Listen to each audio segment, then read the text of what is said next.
In this section, we introduce the main elements of logic and illustrate those elements using sentences written in English. First of all, there are linguistic issues of syntax and semantics. What are the syntactically acceptable expressions of our logical language, and how do we know that our sentences say what we think they say? Second, there's the concept of logical entailment. Given a set of sentences that we know to be true, which other sentences must also be true, according to our semantics?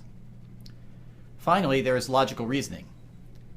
Are there symbolic manipulation procedures that we can use to derive these necessary conclusions via purely syntactic manipulation of the initial sentences? As we shall see, these three issues are closely related to each other.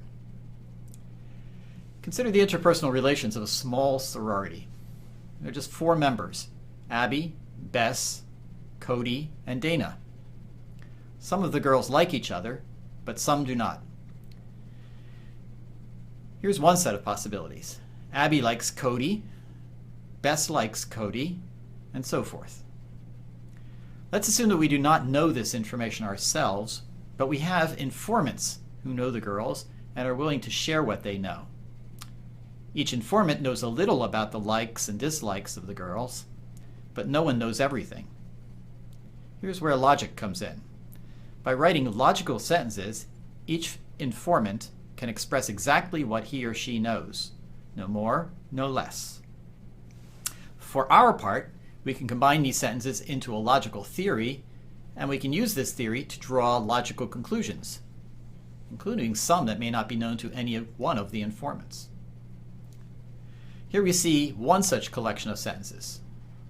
The first sentence is straightforward. It tells us that Dana likes Cody.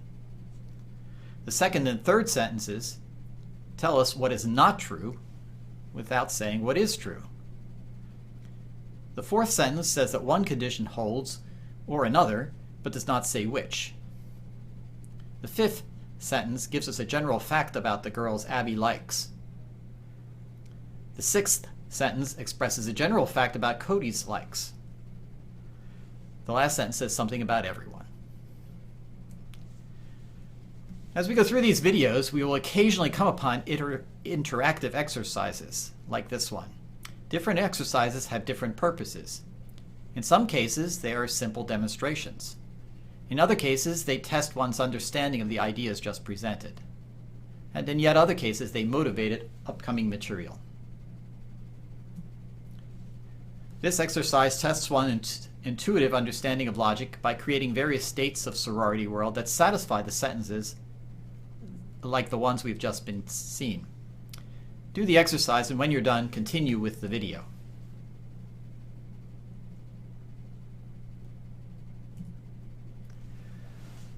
Sentences like the ones we have just seen constrain the possible ways the world can be. Each sentence divides the set of possible worlds into 2 subsets, those in which the sentence is true and those in which the sentence is false. Believing a sentence is tantamount to believing that the world is in the first set. Given 2 sentences, we know that the world must be in the intersection of the sets of worlds in which the first sentence is true and a set of worlds in which the second sentence is true. Ideally, when we have enough sentences, we know exactly how things stand. Unfortunately, this is not always the case. Sometimes a collection of sentences only partially constrains the world. For example, there are 4 different worlds that are consistent with our sorority world sentences. Even though the set of sentences does not determine a unique world, it's often the case that some sentences are true in every world that satisfies the given sentences. A sentence of this sort is said to be a logical conclusion from the given sentences. Or said the other way around, a set of premises logically entails a conclusion if and only if every world that satisfies the premises also satisfies the conclusion. What can we conclude from our set of sentences? Quite a bit, as it turns out. For example, it must be the case that Bess likes Cody. Also, Bess does not like Dana. There are also some general conclusions that must be true. For example, in this world with just 4 girls, we can conclude that everybody likes somebody. Also, that everybody is liked by somebody. One way of making this determination is by checking all possible worlds. For example, in our case, we notice that in every world that satisfies our sentences, Bess likes Cody. So the statement that Bess likes Cody is a logical conclusion from our set of sentences. Unfortunately, determining logical entailment by checking all possible worlds is impractical in general. There are usually many, many possible worlds, and in some cases there can be even infinitely many. The alternative is logical reasoning, namely the application of reasoning rules to derive logical conclusions and produce logical proofs. As an example, consider a proof that starts with the premises shown above and shows that Bess likes Cody. We know that Abby likes everyone that Bess likes, and we know that Abby does not like Dana. Therefore, Bess must not like Dana either. If Bess did like Dana, then Abby would like her as well. At the same time, we know that Bess likes Cody or Dana. Consequently, since Bess does not like Dana, she must like Cody. The concept of a proof, in order to be meaningful, requires that we be able to recognize certain reasoning steps as immediately obvious.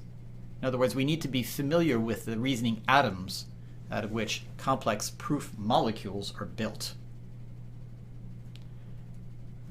One of Aristotle's great contributions to philosophy was his recognition that what makes a step of a proof immediately obvious is its form rather than its content. It does not matter whether we are talking about blocks or stocks or sorority girls. What matters is the structure of the facts with which we are working. Such patterns are called rules of inference.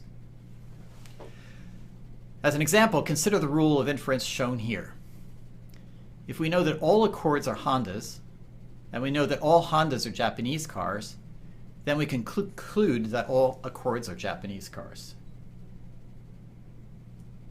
Now consider another example. If we know that all Borogovs are Slithy Toves, and we know that all Slithy Toves are Mimsy, then we can conclude that all Borogovs are Mimsy. What's more, in order to reach this conclusion, we do not need to know anything about Borogovs or Slithy Toves or what it means to be Mimsy. What's interesting about these examples is that they share the same reasoning structure, namely the pattern shown here. The existence of such reasoning patterns is fundamental in logic, but raises important questions. Which patterns are correct? Are there many such patterns or just a few? How many do we need? Let us consider the first of these questions first. Obviously, there are patterns that are just plain wrong, in the sense that they can lead to incorrect conclusions. Consider, as an example, the faulty reasoning pattern shown here. All x are y, some y are z, therefore some x are z. Now let's take a look at an instance of this pattern. If we replace x by Toyotas, and y by Japanese, and z by made in America, we get the following line of argument, leading to a conclusion that happens to be correct. All Toyotas are Japanese, some Japanese are made in America, therefore some Toyotas are made in America. On the other hand, if we replace x by Toyotas, and y by cars, and z by Porsches, we get a line of argument leading to a conclusion that happens not to be correct. All Toyotas are cars, some cars are Porsches, therefore some Toyotas are Porsches. Not so good. What distinguishes a correct pattern from one that is incorrect is that it must always lead to correct conclusions. That is, conclusions that are logically entailed by the premises. As we will see, this is the defining criterion for what we call deduction. Of all the types of reasoning, deductive reasoning is the only one that guarantees its conclusions in all cases. It has some very special properties and holds a unique place in logic.